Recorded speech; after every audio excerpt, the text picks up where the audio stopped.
Scott, welcome to Free Your Voice. Yay! Scott, I got to talk about the big elephant in the room, but it's not really an elephant. It's behind you. You have what looks to be a purple angel with a cowboy hat. Tell me about what is behind you. Yeah, so here I'll even take you over to this. This is called the Angel of Now. Consciousness is my number one favorite thing on the planet to have any conversation about. So if we go down that path, I'll be very happy. Let's do But it. this thing is big. You can see it's above my head. It's about so tall. This was a project in Los Angeles that was called the City of Angels, and these were all white. And then we had artists paint them, and they were all over the city. You might have seen like they had guitars in Austin, and they had, cows someplace else. Well, here we had angels. It was a fundraiser at the time, and what's interesting is you can see that it's got the little baby in the thing there, and comes around. But what's interesting is on the back, it has all these, like you can see these feathers, and what I have is these little wooden feathers, and I'm having celebrities are painting on them, doodling. They're creating little artworks, and then these are going to get attached to the back. Scott, I'm kind of a big deal. So if you want to add me to this, now's your chance to make the offer, like between Okay, us friends. okay, there you go. A doodle. You could doodle a moon doodle. I'm good at doodling. I do like eyes and faces, but you're an artist though. Yep. Does it come easy to you? I mean, we're not just talking. I mean, here you've been a member of some of the most iconic bands in history. Pink Floyd, Toto, Supertramp. It's not a bad word, I don't think. But you're an artist beyond that. Like, does it come easy for you? You're like, Dustin, it's in my head. Like, how do you get it out? I have friends that are incredible, perfect pitch. They can pick up something and play it. Not me. I had to be, it's like freaking hours of woodshedding. It's very slow process for me through the years. What I do have is I feel a good sense of an instinct of what's important in what I mean that in the art, right? A good Yeah. sense of the feel. I've spent so much time with time, the groove, right? I mean, I studied eat, drink, sleep metronomes and gotten to the point where, I really have learned to listen at a different, what I would say, kind of at a different level. It's incredibly cool, but it's also the curse because every time you listen to things, you tear it apart. Like I go through this whole thing whenever I hear any new music, the first thing my head goes to the kick drum, and then I'm listening to the snare, and then I go through this whole thing. I don't really listen to the music anymore the same way because I've taken songs like, I've got four of my favorite records and stuff that I've listened to for years, and I've listened to them over and over and over and over and hundreds and hundreds And and do you hundreds. still learn something new when you listen to it over and Every over? time it gets deeper. Every time I listen to it, there's something new that comes out of it.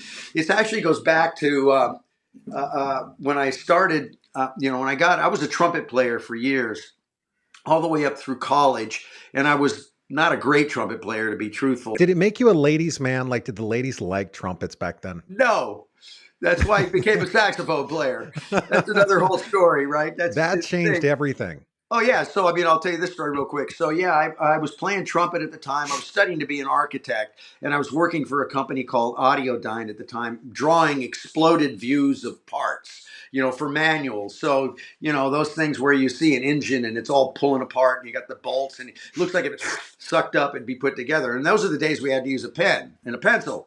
Actually, a pencil on paper with a I ruler. remember those days. You remember those Yes. days? There's no computers. Anyway, I was doing that as this company, drinking coffee all day, and I got in this band, a kid band, actually, with Jeff Beccaro and David Page.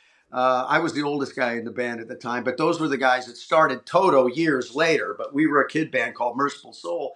And we started winning all the Battle of the Bands. And then I realized I'm sitting here drinking coffee all day, drawing, and yet I'm playing with this band. We're winning all the Battle of the Bands, and there was girls in the front row. Once I saw there was a lot of girls, I said, you know what? I think I'm going to be a musician. And I flipped my whole scene. And what I did was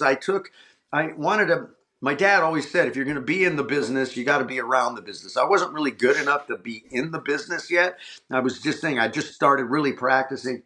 So I took my drafting skills and became a music copyist.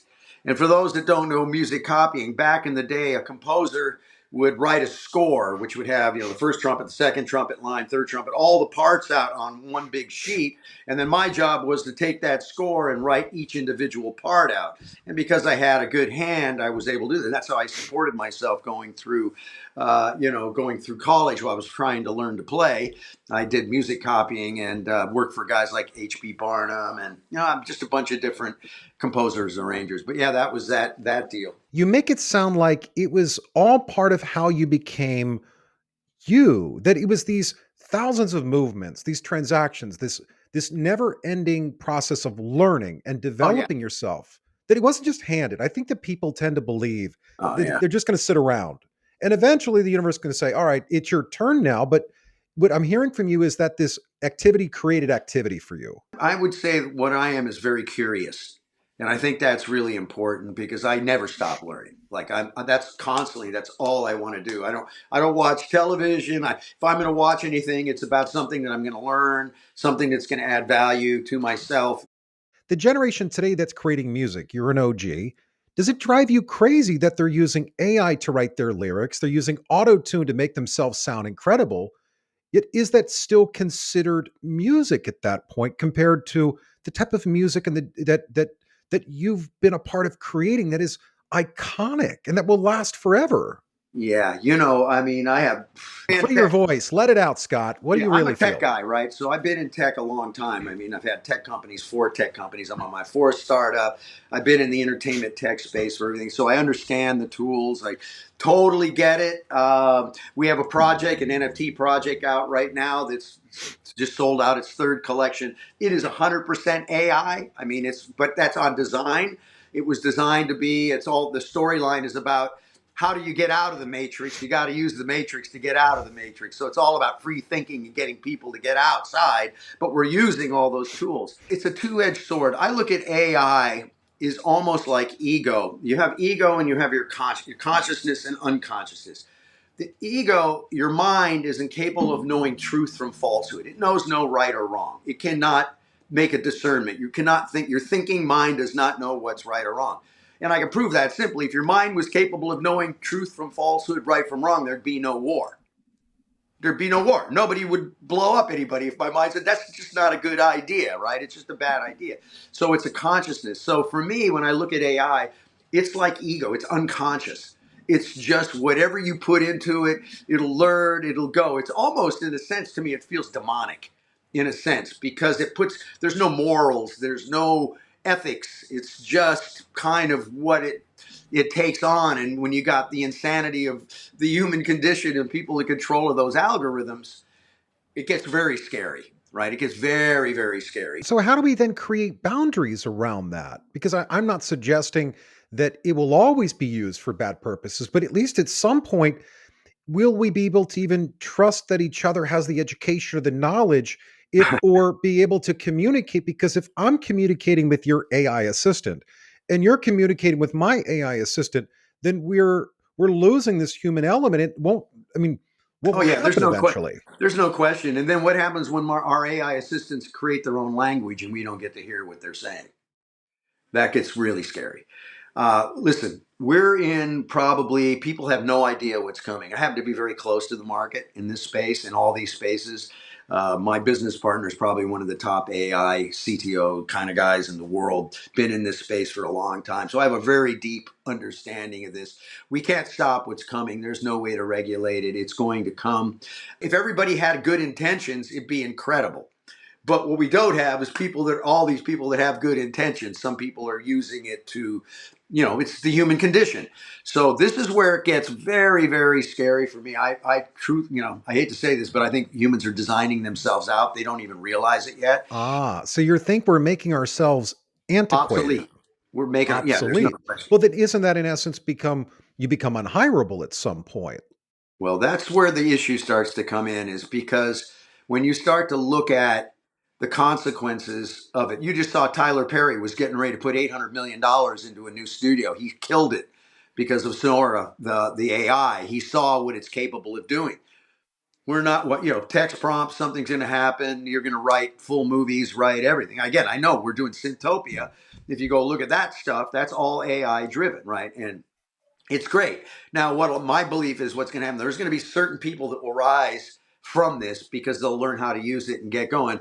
But for the average guy, it's going to about to get very, very interesting. The society is going to get ready. Humanity is about to go through something they've never experienced. It blows my mind when people say, "Oh, Paige, it's just like the horse and buggy, and it's the Industrial Revolution. It was terrible." No, no, this is way, way It's different. like straight out of Back to the Future. You remember when he goes into the future in a scene and he sees what the world has become.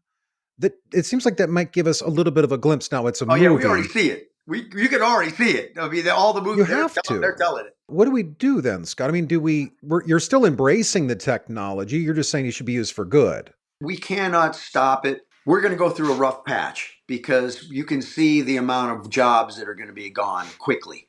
It's going to be, and so we're going to have to reinvent how things are going to be done humanitarian wise because, if you think about it, we've got robots now starting to sew. Once they can start doing clothing, which is one of the, remember all those workforces all around the world, that's one of the biggest job creators there is. Now I can have an AI and a freaking robot create clothes 24/7. We're going to have to reinvent ourselves like crazy. And it's not going to be fun for a lot of people. Some people will rise above and they're going to make it happen for them, and it's going to be awesome. But over in general, it's going to be very interesting. The good news is consciousness will unfold with humans or not with humans. This thing is going to keep going. It will keep I it will mean, keep at the being there.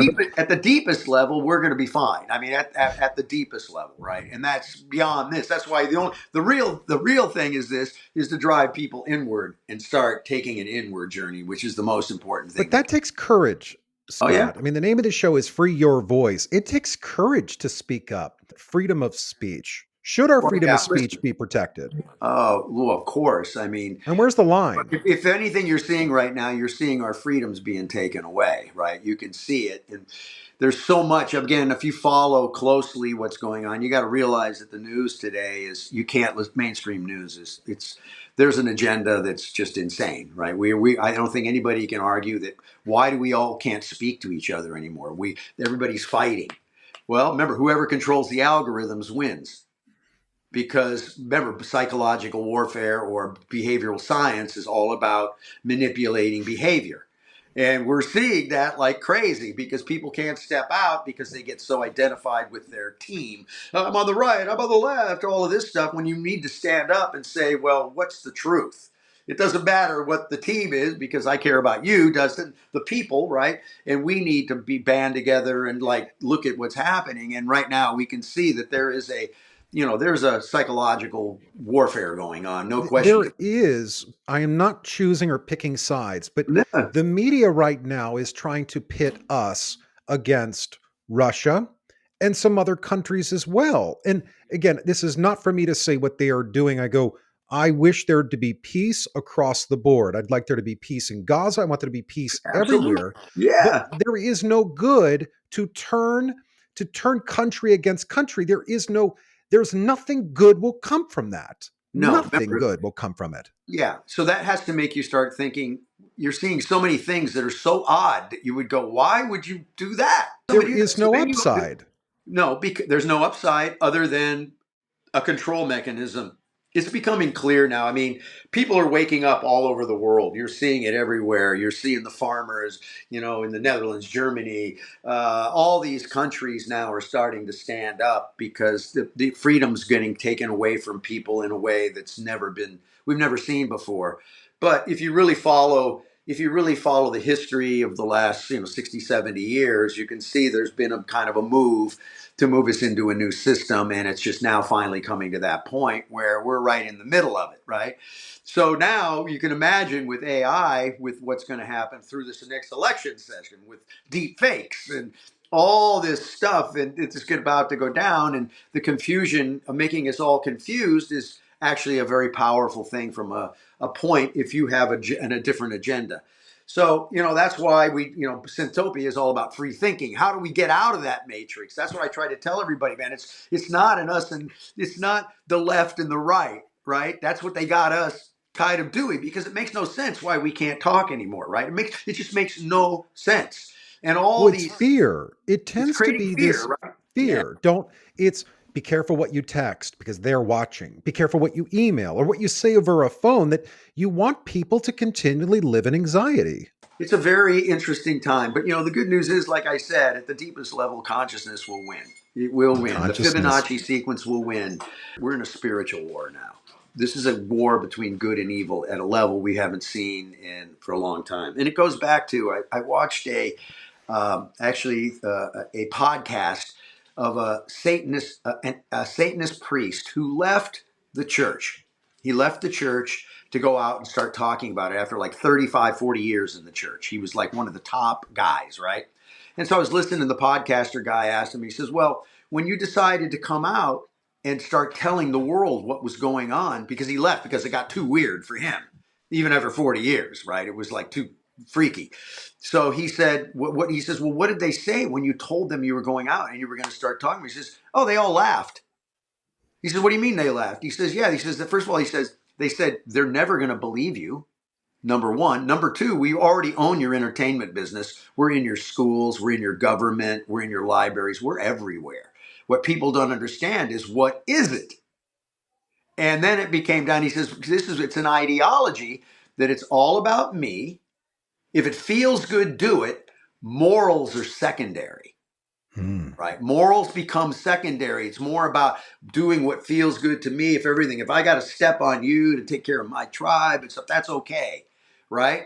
And so once you start seeing that, you start seeing it on TikTok. You see these young kids, you see what's going on in the schools, what they're being taught. You've got TikTok feeding the kids. It's all about being an influencer and sex and, young girls looking like they're, freaking OnlyFans, all this stuff that's going on, which is lack of morals. Morals have gotten hijacked, right? They've gotten completely hijacked to make things bad. Oh, if you do this, you're immoral. You don't care. And I call it the hate in the name of love, because you'll see people that'll be so loving, talking about, going namaste, going to their, yoga and care for everybody, love thy neighbor, be compassionate and everything. And then all of a sudden something political come up and they're like, right? It's trigger, right? It's like a whole different ball game. So it's like they've hijacked people from free thinking and really put morals to the secondary. And if you look around, all of that moral stuff is just getting destroyed, right? It's all becoming like Roman Empire. It's so interesting for me. And, going to Burning Man, I played Burning Man this year, right? For the first time. What an experience. And truthfully, it really feels like the decline of the Western civilization to me. It really made me look at a whole different, again, hijacking morals and hijacking specific things that are there. There's definitely a big part of what I'll call the New Age movement and stuff. It's so fascinating because they, like you said, they'll take this position of love and stuff. And yet there's a dark side of what's going on in things that they're doing that kind of make you go, whoa. And again, this is like, again, stepping out of the matrix and just kind of not taking any sides or any, that's my point. And again, at the end of the day, everything happens the way it's supposed to happen. Otherwise it wouldn't have happened. Everything is about, because I try to explain to everybody, the only thing that's real right now is you and me talking. That's it. 5 minutes ago when we were talking is an illusion. It's completely an illusion. There's nothing. You can't change it. You can't do anything with it. It's only a memory. 5 minutes from now is the same thing. I have no idea. I can only imagine it. So once you start to grasp this and you start to bring your attention to this space, to this right now, everything changes for you. Because then you just realize that all that other stuff is just noise. It's just mind craziness, right? It's just insanity of the egoic mind. Remember, people living in the past and living in the future, it's totally insane. And so the more you can bring yourself to this present state, which they call the present moment, or they call it awareness, it's being aware, being hyper aware. It sounds though that you've reached this stage, then you have this newfound emotional intelligence, because Oh, that's what it takes. yeah, there's no question. Remember, the problem to solve is this. If it's awareness, how do I know I'm aware that I'm aware? How do I know I'm aware that I'm aware? Because what happens is your mind, your ego, your everything will make you think you're aware. because that's its job. You're aware, you're aware. But then you catch yourself being all nice, and all of a sudden somebody does something real wacky, and then it's like, oh man, I'll kill you, you blah, blah, blah, whatever, all the love, the kindness, forgive thy neighbor, all those things that you're preaching. What that does is that's a pointer to showing you where you are in the spectrum. So the more you kind of start to flip the perspective, remember, you're not the thinker, you're the watcher. Right. So the first thing is to realize how to flip from being the thinker, being controlled by thought, to being where you're watching your thoughts. And that's the first exercise. And I got a great exercise for that. This one changed my life. To The one close that out the made it happen. show, Scott, give us it. Okay. So the first thing is you have to get to the point where, for me, it was I had to hit a bottom, right? Where I was like, stop the suffering. I can't take it anymore. Mentally suffering. Now, I had nothing to really suffer about at the time except for things that I thought were going to happen and they didn't happen and all this stuff, right? Certain things. My company had some problems. So I'm like freaking out, right? Because my mental noise is making me crazy. Well, once that did it, it forced me into taking an inward journey, which is the most important thing anyone can do, period. Because you blink, you're 50, you blink, you're on your deathbed. It's like that. Time is a complete illusion. It's something we make up in our head. It's always this, it's always now. There's no in between, right? It's just something we make up. The thing that I realized, I read in this book one night, because I went down this path hard. I ended up reading The Power Now 60 times in a row. Excellent book. 60 times in a row. Excellent book. In a row. Goes back to the thought we talked about, deep, because every time you read it, if I read it now, it's different than it was each time.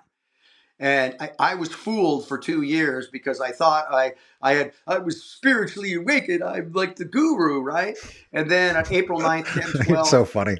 April 9th, 10, 12, 2011, I woke up, I rubbed my eyes, and I went, 50 freaking years went by. I blinked. Time is an illusion. I grasped that. But then this is what happened. Then I realized that the voice that was inside me since I was 5 years old hadn't changed, hadn't aged, hadn't no different way it conversed with me. There was nothing. I didn't get any. It was just that same thing. And I realized you don't die. That's who you are. Right? I sat there and I cried like crazy. I felt like everything changed for me. This was after 60 time read. I listened to Eckhart in the car for 2 years, right? In my shrine, I would pray for traffic so I could sit there in the car and absorb this knowledge, right? I went and I read the book the next time and I had completely missed it. It was 180 degrees different.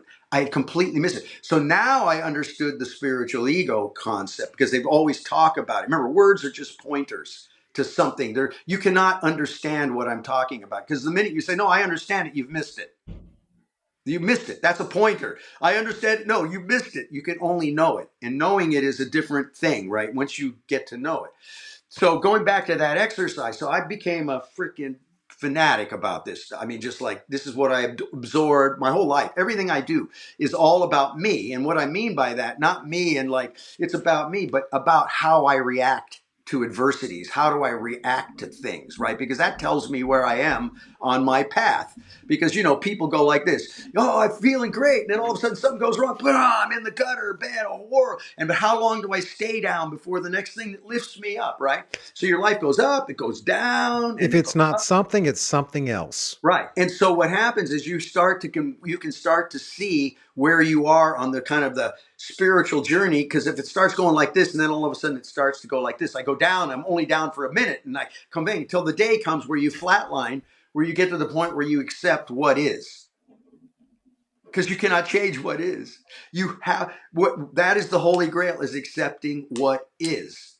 Because that's where all the suffering comes. Oh, I don't like what that person did to me. It sucked. Oh, I can't imagine. Or, I had my dream out here and all of a sudden it's veering off. Oh no. It's all this noise in our head instead of like, everything's okay. So the exercise, because this is really important, because this is one that I think is, and I try to tell this in every podcast, I want people to start to realize that everything's okay.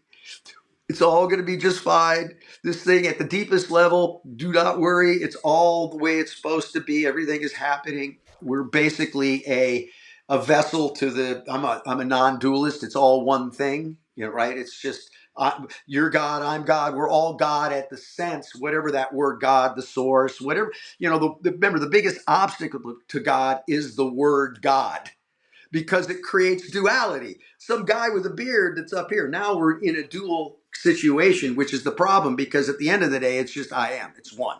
That's it. Right? That's the place. But getting to that place where you recognize it. So the exercise was this. I read in the book, it says, as often as you can, when you get up the next day, I want you to, wherever you are, as often as you can, stop, put all your attention where you are in that room, like I'm sitting right now in my living room, right? I got all my attention in the room, and then just ask this question. What am I feeling right now? Am I feeling any anxiety, tension, or fear? If I'm feeling any anxiety, tension, or fear, and there's not a lion chasing me, and I'm sitting here with my coffee cup, sitting in my room, I know I'm identified with a thought, not with reality, because the reality is I just got a coffee cup in my hand and I'm drinking coffee here. I have zero problem in reality. Remember, everything else, 5 minutes ago is an illusion. There's no way around it. There is no other way around it. Now, people will say, I understand that, but once you grasp that at the deepest level, things change. So every time you ask that question, you wake up a little bit, because now you're watching your thoughts. What am I feeling right now? You're asking that question. And then you're going, I'm all anxious and stuff. Why am I anxious? Reality. Oh, I woke up. There's no problem. I'm standing here with a cup of coffee. I'm fine. Life's okay, right? Now, each time you do that, you wake up a little bit. Now, when I did that, I remember the first day I went to do that. I said, I'm going to get up the next day. I'm going to do that whole thing. The next thing I know, I'm laying in bed the next night. I went, oh, I couldn't even ask that question once. I was so lost in email, things going on, thinking about this, what's going to happen tomorrow, paying bill, whatever. I could not break out of the matrix, this freaking thing, this place that I'm at, to even ask that question once. Next day, I tried it again. I asked it, worked maybe about 3 times. I did it, right? So it was the thing. Then I said, wait a minute, this is crazy. So I put sticky notes all over my house. I put it when I got up in the morning, the first thing I go get my coffee cup, I open the drawer, sticky note says, wake up. Stop, put my attention. Where am I feeling? Feeling okay right now. I'm pretty good. Okay, I'm not all things. Or I put it on my computer. Next thing wake up, I stop and I go, Jesus, I'm all tense and I'm all freaking out right now. Why is it? I'm sitting in front of the computer with a coffee cup. Reality is fine. So it's identification with that thought. So what happens is every time you do this, all of a sudden you'll come to the day and you go, who's watching? Who's watching those thoughts? And you flip and you go, holy crap, I'm not the thinker, I'm the watcher. That's who I really am. I'm that, not this thing that the movie I've created in my head. I'm the thing that can watch. And the more you start separating that, the more your life becomes way more playful, because now you don't take things as serious. You like every step I take right now, I feel like it's so interesting. Remember the cartoons where the guy's running on the bridge and the bridge is collapsing behind him, but every footstep he's just on the bridge, right? But the back is collapsing. He's going to fall into the ravine, but he gets his left foot on it, right? That's how I feel about the past. I feel like as I'm walking around, I'm watching that just dissolve. It's going away. It has no value anymore. It has nothing. There's nothing real about it. It's just something. I don't identify with it anymore. I don't have any of that. Future the same way. It's like I'm only care about the ride. I only care about how I feel right now, because it's much easier to stay up, because every step I take is the only step that really matters. So if I'm constantly checking myself, where am I right now? How am I feeling? And if I start to drift, go down, then I'm aware of why I'm drifting, going down, and then I basically wake up, right? And then I know that by being all tense and anxiety and have hatred or things in my heart, it causes all the problem. Again, surrendering to what is. Surrendering and forgiveness are identical. You cannot surrender unless you forgive. You cannot forgive unless you surrender. It's this concept around setting this prisoner free. Exactly. That's the whole goal, man, is to get to that point. That's why you hear about so many of these guys that were in prison. They get down to the bottom and all of a sudden their lives change, because they have that realization they can't go any lower. It's all up, and you get that, it's that thing, right? So it's really, for me, that's the only thing that truly matters in my life. I really don't. And it's so fascinating. As you go through this, you lose all fear of death.